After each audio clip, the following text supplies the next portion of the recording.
Welcome back to the Quarantine Closet. Today we have finally reached Mental Health Day, and I'm going to talk a little bit about bipolar.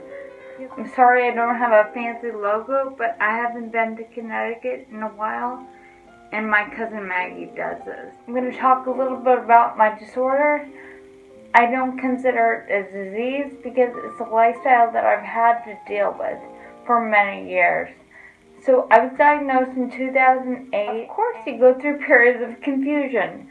So I had mania, which is definitely like a state of euphoria. I explain it as feeling constantly drunk or altered or like high on cocaine. So I had about 2 months of that, and then I had about 6 months of full-on catatonia, depression. So I got so bad to the point where I couldn't even write, I couldn't speak. It was really awful. I just wanted to curl up in a ball and do nothing. So in order to survive, I really put myself through routine. I'm always inspired and always have a project going on. So that's my method of survival. Well, let me show you a little bit. Okay, here's a picture of my bed. My life has obviously become really entrenched with routine because I don't have a lot of choice. This is a tiny room and it's like where I live. So here's you've already seen my dresser. It's a little chaotic, but I feel it represents me. I have a massive to-do list, which I actually elaborated on in my notebook last night. I have quite a vast variety of water bottles because it's important for me to stay hydrated at all times. And I also have some show memorabilia, my Mean Girls fan and my Ken Davenport picture, which always inspires me. And here's the pictures up top. On top of my dresser, there's a little shelving unit. I'm really proud of the selfie taken of me and Carrie Butler. There's one of my family in Alaska, and there's one of my grandma's celebration, and there's one of me with my ushers on How to Succeed, and there's one with me and the Johansons at 42nd Street. Traveling on down my office area, here's where I do all my work. I call it my home office. Here's my list making station. I love lists. I'm never gonna change. I'm always gonna love them. And here's my furniture from my Aunt Liza.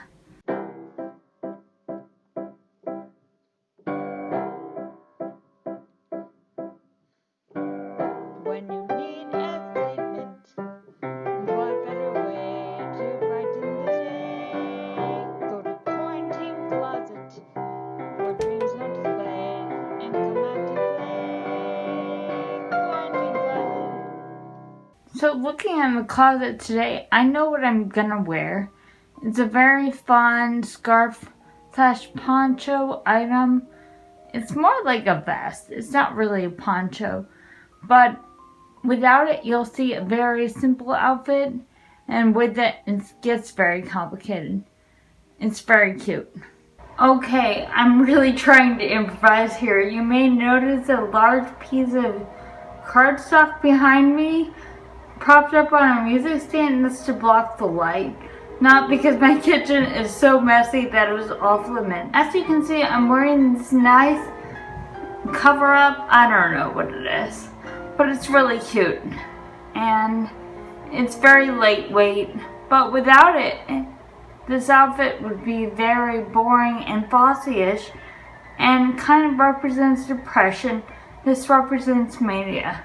So let's turn it around and I'll show you in more detail. So as you can see, I thought out my mental health clothing pretty carefully, and I thought I wanted to save this for our mental health day because I feel like it's such a great piece and represents the two polar emotions experienced in bipolar.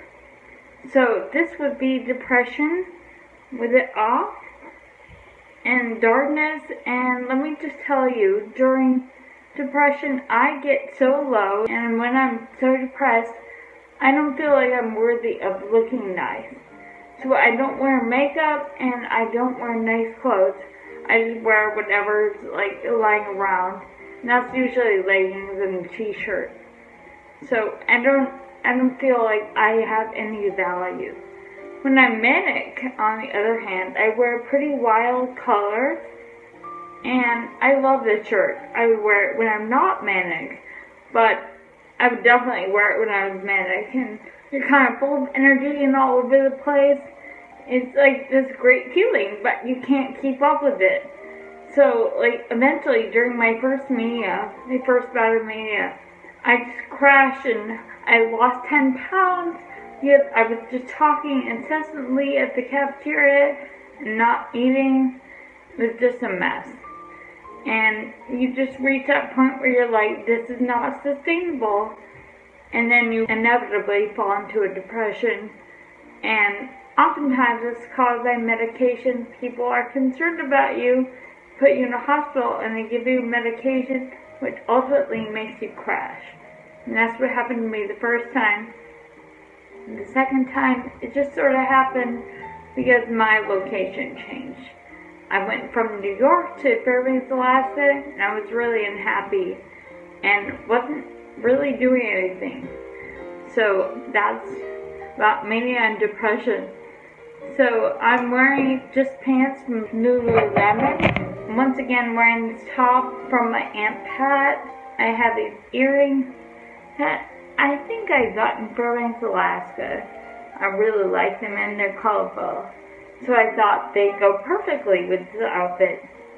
I'm wearing the boots from Nordstrom's, so I'll show you them again along with my leggings. So here's a picture of my Lululemon leggings. I really like them and they're really comfortable.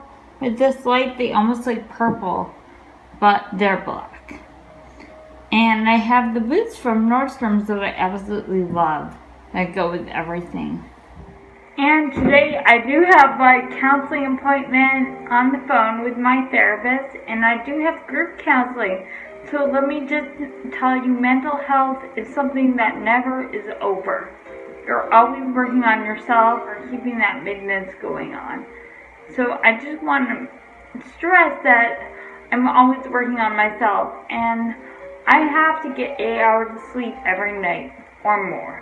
I know that. So like when I'm hanging out with people and they're drinking, I have to say, hey look, no offense, I'm not going to judge you, but I have to take care of me. So that's really important to remember. But if you're bipolar, you really have to take care of yourself. Otherwise, you'll end up manic or depressed, and that's no fun. So that's Quarantine Closet for the day. As always, I have a couple of announcements. Please comment on Facebook, Instagram, or YouTube to enter in the drawing for I'm Not a Moped t-shirt. Also, I have my Instagram dance class on Saturday at 3 p.m. It'll be a lot of fun. Holy Grail with Justin Timberlake and Jay-Z. Lastly, I have my 100th day episode coming up, so that should be a lot of fun.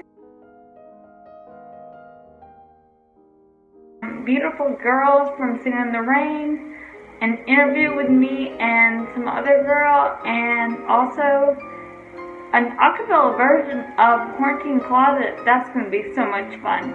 So let me know, michelleversiwriter@gmail.com if you're interested in participating. Alright, see you later. See you right back here tomorrow. Have a great day.